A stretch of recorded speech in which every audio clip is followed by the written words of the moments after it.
What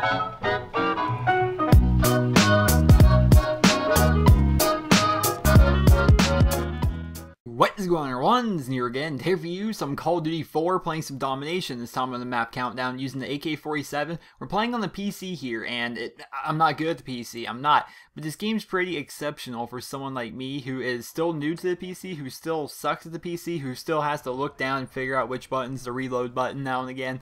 It's a good game. I lead the lobby. It's not like one of the ones where I barely lead the lobby. Like, I'm talking like I double the next closest score to anyone here in this lobby. And these are all people that have probably been playing the PC for a long time, just because they're a really high level compared to me on COD 4.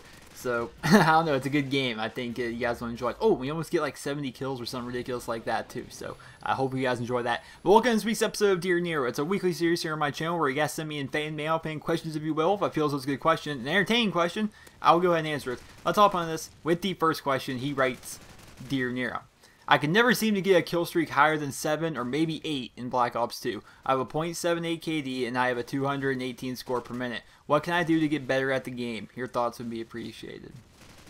So, .78 KD, 218 score per minute, although I've never personally put much stock in the score per minute, so I just kind of throw that statistic out the window. So let's focus on the .78 KD. When I first started playing Call of Duty, my first two games were COD 4, which is what you're seeing in this video, and the other one was Call of Duty World at War. In 2007, I played a little bit of COD 4, not a whole lot. I put maybe 2 days of playtime in it. And then in 2008, when World at War came out, I played a crap ton of that, played the holy hell out of that. And then right before Modern Warfare 2 came out, like in 2009, right before that came out, I went back to COD 4 and started playing that a little bit to kind of get used to modern guns and get used to the whole modern series. Because, you know, we're anticipating Modern Warfare 2 and we were excited for it. And for the first like 2 or 3 days of playtime or something like that in COD 4, my KD I think was about yours, like a .7 something, like a .77 or a .75 or something like that. And probably the same goes for World at War. It probably took me, I don't even know, 4 or 5 prestiges or something like that before I finally went even in my kill-death ratio on World at War. And that's after playing for a while on COD 4.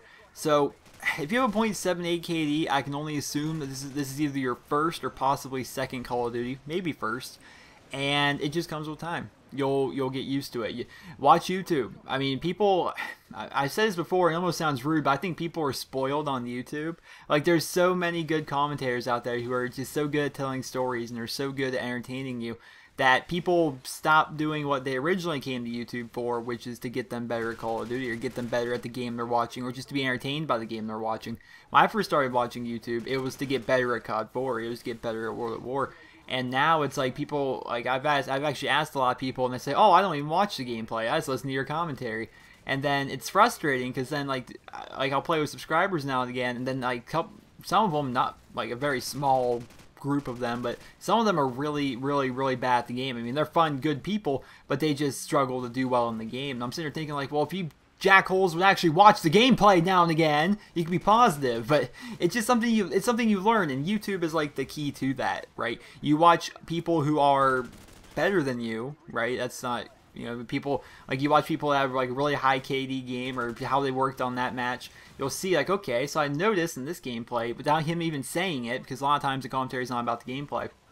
Without that person saying it, you should be able to notice what he's doing throughout the game, what's in his head, and you kind of use that. Like, whoa, he keeps coming back to this area right here. It must be a pretty high traffic area right here. Or, hey, he was using this perk in conjunction with this attachment or whatever it is he was using.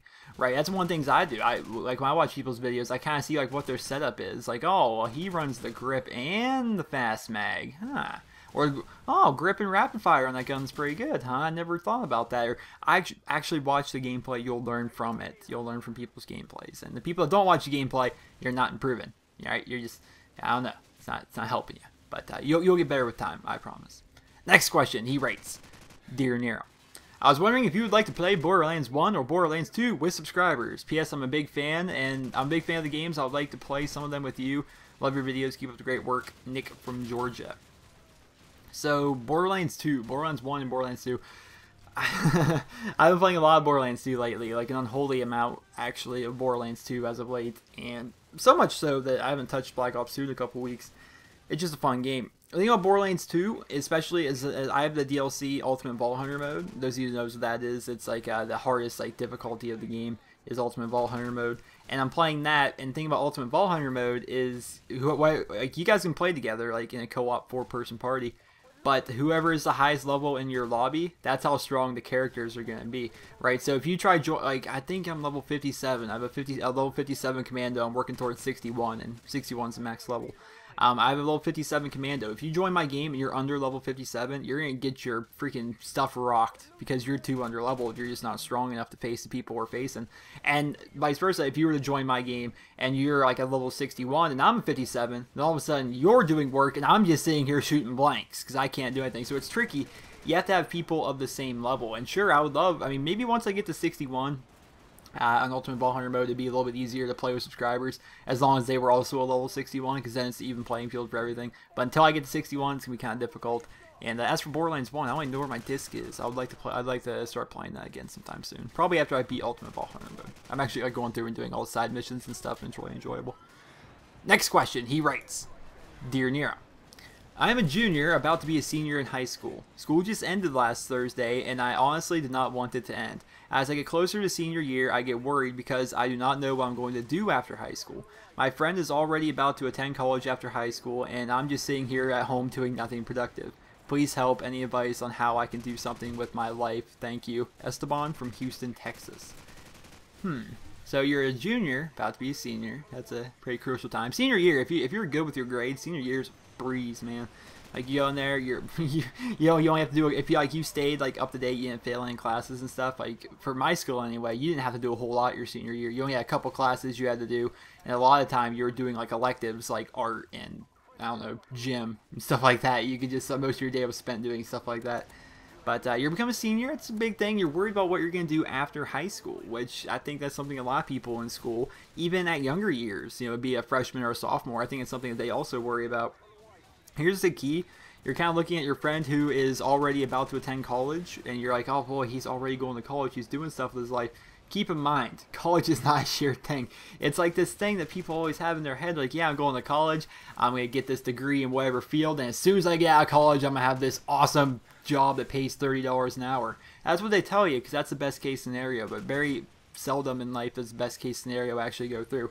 My cousin went to college, actually college right down the street here, and he went there. He was going to become a physical therapist, and he's going to work with that. He had all planned out. He's going to make all this nice money. Ended up dropping out after a couple semesters because, one, it costs a lot of money to go to college, and he didn't quite have that. He didn't have the grades in high school to get kind of scholarships and whatnot. He got some student loans, but as the student loans piled up, that just kind of like freaked him out a bit, and I think I had a factor in the decision of him dropping out of college. He works now. He doesn't work as a physical therapist, but he works now, but he's still paying off his student loans for going for only a couple semesters. Like, all of his income taxes from last year got taken away to pay for the student loans.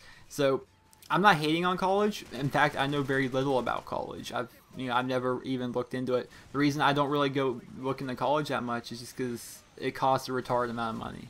It costs a ridiculous amount of money. And I take the example I've used a couple times. My mom, she went to college. She went for, I'm forgetting how many years now, but she has a degree, a bachelor's degree in psychology and human development, right? She works as a postmaster now. She did that job. Yeah, she worked with mentally handicapped people right out of college, and it was good money. She was doing well, but she found out very quickly that it was not the job for her. It was a depressing job, and the people that she had to work with, it was not an enjoyable environment for her to be in. And she paid all that money and did all that schooling to find out that what she wanted to go for isn't what she wanted to go for. And she ended up stopping doing that for a little bit. Worked as kind of like a housewife for my dad. And then after my parents split up, she started working in the post office a little bit as a kind of a part-time thing. And now she's a postmaster. And she's still paying off her student loans. She's 43 years old. It's the money of college that basically, I'm going this rant about college. The point of it is just because you're don't the grass is always greener, man. Don't look at people who are going to college and think they have their life figured out, because they're twice as confused as you are. Honestly, if I had to give any advice, maybe a trade school is probably one of the better, more suitable ideas, because if you go to a trade school, that's a little bit more guaranteed, I guess. It's not, and nothing's guaranteed, but it's a lot more likely that you're going to be able to find something working in a factory or working at a machine shop or working as an electrician or working as a contractor for someone. Those are the kind of jobs that probably do well, not someone who goes to school to be an art teacher, right? Things like that just don't seem to work out, but I hope that helps. Basically, just relax. Life will come to you. You'll be alright. Next question, he writes, Dear Nero, I'm an 18-year-old boy who dropped out of school 2 years ago for family reasons. I was wondering, when you took your GED test, how hard was it and how much did it cost? Also, do you have any tips on how to study for the GED test? Thank you, Jeremiah from Colorado. So Jeremiah here is correct. I dropped out of high school. I went back, got my GED. I dropped out. I tried doing some online courses. Online courses are awful. That's another thing. People would say, like, oh yeah, I'm going to do college online. That's awful. Trust me, trying to learn from a computer is not very easy. And it's difficult. It is. It's difficult to do that, and it's just confusing. It's also a lot of self-motivation that not a lot of people have. So I did the GED test. I got my GED, which is just about the equivalent of a high school diploma. And excuse me, my voice sounds weird today. I'm not feeling very well. And basically, the test itself, we had a night school course that I went to. And this night school course, I said that right, night school course, I would go to it, and they would prepare you for just about everything you were going to learn on the GED. Right? They taught you basic math, they taught you a little bit about history, they taught you a lot about writing. And basically, it was math and writing were the kind of things that you learn. Math, writing, and reading are the things you basically learn there. And it's all honestly so simple. It's simple stuff. But wherever it is you're going to get your GED, go to your local high school. I'm sure they have this program similar to this. For us, it was called the READ program. It's a program that helps illiterate adults learn how to read, which wasn't the issue I had. That's just the name of the program. One of the things they actually did, that was the main thing they did, but it was a side thing. They helped people get their high school diploma who dropped out. So that was one of the things I did, and it worked out pretty well. As for the test, it was honestly pretty simple. And if you didn't drop out because you couldn't do the work, like you just dropped out because of other reasons, I'm sure you'll be fine taking the test. But the test itself was easy, and the test costs, it honestly escapes me. It's been a few years, so I'm gonna say between $100 and $150, something along those lines. Talk to your local high school. They'll have all the information about it you'll probably need. Next question, actually final question. He writes, Dear Nero, I have an interesting question for you. Where would you like to be in 1 year on YouTube? I don't know if that's a proper question, but at least I tried. Greetings from Germany, Henrik. Well, Henrik from Germany, where do I see myself, or where do I think I will be in 1 year here on YouTube?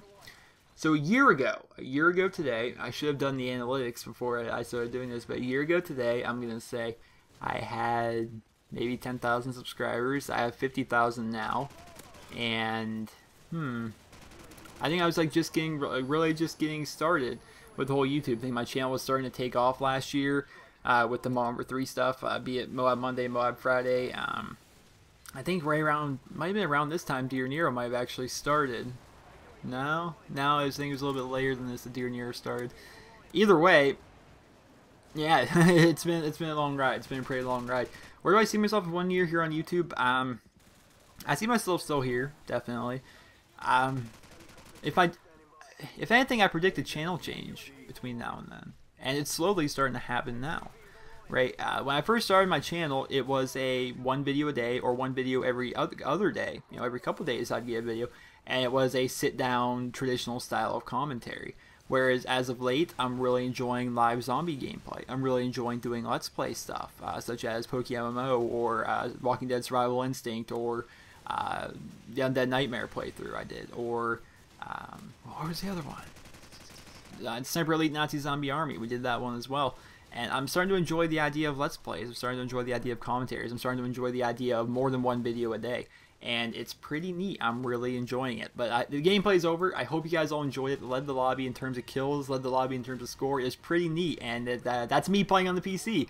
As you can see, I'm not too great, but I'm pretty good compared to what I was. So I hope you guys all enjoyed this week's episode of Dear Nero. We're going to leave a rating where you guys feel the video deserves. And if you guys like your question and feature on next week's episode of Dear Nero, simply send me a personal message here on YouTube with the tagline reading Dear Nero. If it's a good question, an entertaining question, I will do my best to go ahead and answer it. And I'm sorry if my voice sounds different today. I'm not sure why it sounds like this. I feel okay, but maybe if anything, a little bit under the weather. Hope you guys all enjoyed.